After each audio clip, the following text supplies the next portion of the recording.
Muito bem, galerinha. Dica de hoje, vamos ver aqui se o que nós estamos falando é um vapor ou um gás. Você sabia que tem diferença? Então assiste essa dica rapidinha que você vai entender a diferença entre um e outro, beleza?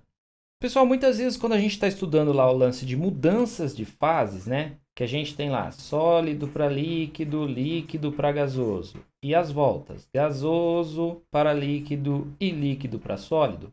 A gente tem a mudança de gasoso para líquido com o nome de liquefação ou condensação. Mas, Marx, eu posso usar esses termos como sinônimos? Eu te digo que não. Você vai utilizar o termo liquefação quando você estiver falando de um gás que está voltando a ser líquido. E o termo condensação quando você estiver falando de um vapor que volta a ser líquido. Então quer dizer que há diferença entre vapor e gás? Sim, há. De forma muito simples, vapor é aquela substância que nas condições ambientais de temperatura e pressão, ou seja, 25 graus Celsius e 1 atmosfera, ela não está na fase gasosa. Ela se encontra na fase sólida ou líquida. Isso é uma explicação muito simplista, tá, galera? Um gás, então, seria aquela substância que nas condições ambientais de temperatura e pressão já se encontra na fase gasosa. Tá? Como eu já te disse, isso é uma explicação simplista. Na verdade, para a gente sacar se é um vapor ou gás, a gente tem que analisar um negócio chamado diagrama de fases. Ó, vou te mostrar aqui, por exemplo, o diagrama de fases da água, tá? Aqui é a região do sólido, do líquido, do gasoso. Esse eixo é pressão, esse eixo é temperatura. O que é um vapor e o que é um gás? Olha só, se a gente analisar esse ponto em que a gente tem a mudança aqui, ó, da região do líquido para a região do gasoso, e a gente fizer até aqui assim, ó, eu tenho aqui aquilo que a gente chama de temperatura crítica. O que é temperatura crítica? É a temperatura acima da qual uma substância gasosa não pode voltar a ser líquida somente por compressão. Como assim, professor?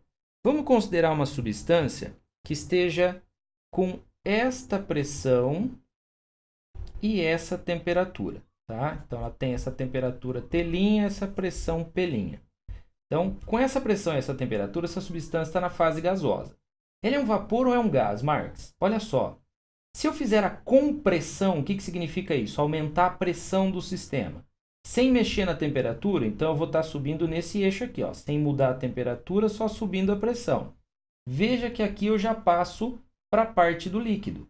Então, nessa nova pressão, que eu vou chamar P2', e na mesma temperatura, eu consegui fazer com que ela voltasse à fase líquida. Se eu pegar uma substância que está aqui, ó, nessa temperatura aqui, ó, tá? Tá nessa temperatura, eu vou chamar de T1 aqui para não dar bagunça. Se eu fizer uma compressão, olha só, mantendo a temperatura, aumentar só a pressão, eu não chego na região do líquido. Então, eu não consigo fazer essa espécie que está nessa temperatura aqui, ó, voltar a ser líquida somente por compressão. Dá para fazer ela voltar a ser líquida? Dá. Se ao mesmo tempo que eu aumentar a pressão, eu diminuir a temperatura, eu consigo fazer ela vir para a região do líquido aqui, ó. Então, a definição certinha de vapor e gás é o seguinte: espécies que estão acima da temperatura crítica, a gente chama de gás, tá? Só vai ser possível fazer uma espécie que esteja nessa região aqui, ó, voltar para a fase líquida, aumentando a pressão e diminuindo a temperatura para ela cair nessa região. Espécies que estejam abaixo da temperatura crítica, tá bom? Dentro da fase gasosa, mas abaixo da temperatura crítica, só pelo aumento de pressão eu consigo fazer ela virar líquida. Então, aí aqui a gente tem a região do vapor, certo? Se essa espécie eu comprimir e ela voltar a ser líquida, o que eu estou fazendo é uma condensação, porque eu só estou mexendo com a pressão e consigo fazer ela voltar a ser líquida. Uma espécie que está nessa região acima da temperatura crítica, aumentando só a pressão a gente não consegue. Então tem que fazer aumento de pressão, queda de temperatura. Então essa espécie é um gás. Eu estaria causando a sua liquefação, tá bom? De forma bem simplista, você vai poder usar quase sempre isso aqui, tá bom? Ó, 25 graus e 1 atmosfera, quer dizer as condições ambiente, mais ou menos que a gente está aí.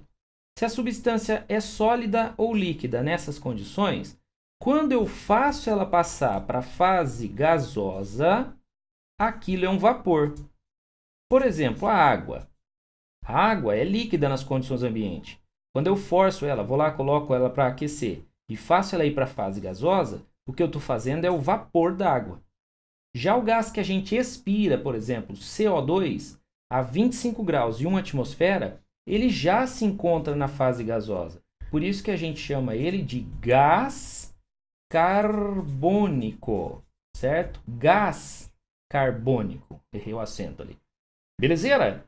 Tranquilex? Essa é a dica de hoje. Espero que você tenha gostado. Se você gostou, deixa aí nos comentários que a gente vai fazendo mais. Marca os seus amigos para que eles saibam essas dicas que a gente tem aí para o Enem para você. Combinado? Grande abraço para você e até a próxima dica. Direto do mundo da química.